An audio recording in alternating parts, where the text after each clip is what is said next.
maybe comment more? In my first video, I talked about one of the biggest hardships I had gone through. I think I was 20 years old at the time, but kind of the moment that had defined almost my entire life was the Olympic Games. I remember talking about how as a 16-year-old at the Olympic Games, I found my validation, I found my purpose through achievements of gymnastics. And I felt like my ultimate purpose was going to be fulfilled if I won a gold medal.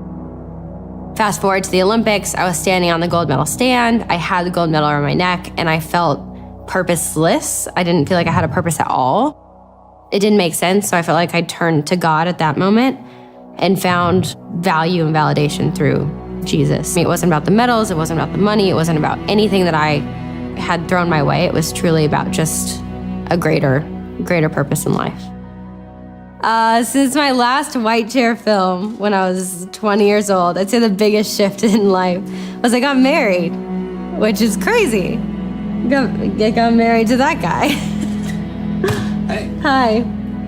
Aw. Because I retired, I was offered this incredible job to work for the Today Show at the 2012 Olympics, where I could go and just be a spectator. I got to go to the USA cycling event, where I met this guy, and he was just talking to me for an hour or two, and he said, "You have to meet my younger brother."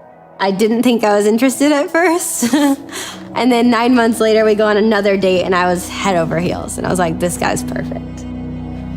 I came out of college as the highest rated long snapper in all of college football. And so I was like, I kind of had a big head about it. Now I have the opportunity to play NFL football, and what an awesome opportunity.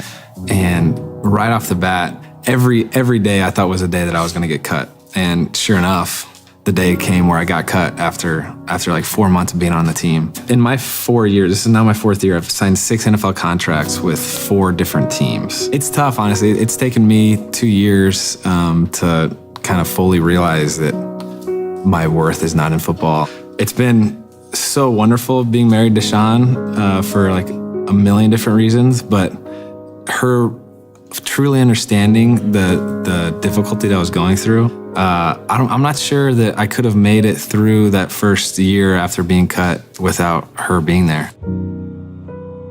So this past fall, we were both wrapped up in crazy work. I was promoting a new show that I had just shot. When we weren't together, I was getting ready to go on the Today Show. I actually had this feeling that I was pregnant. Took a pregnancy test and found out I was. I've feared my entire life that I wouldn't be able to get pregnant.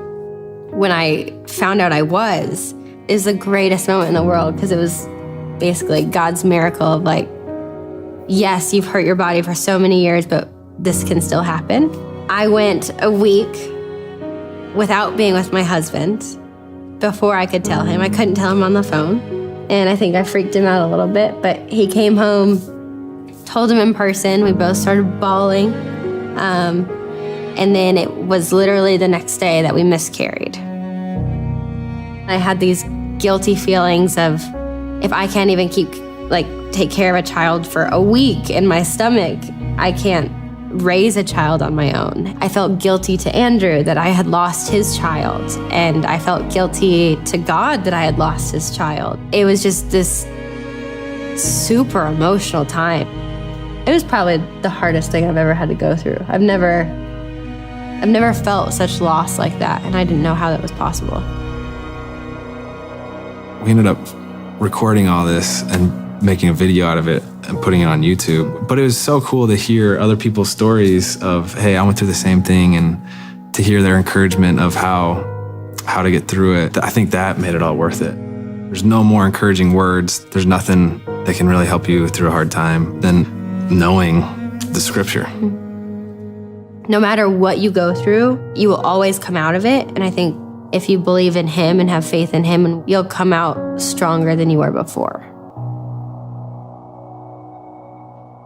If our story resonated with you and you want to find a way to get involved in your community and live second, go to iamsecond.com/livingsecond.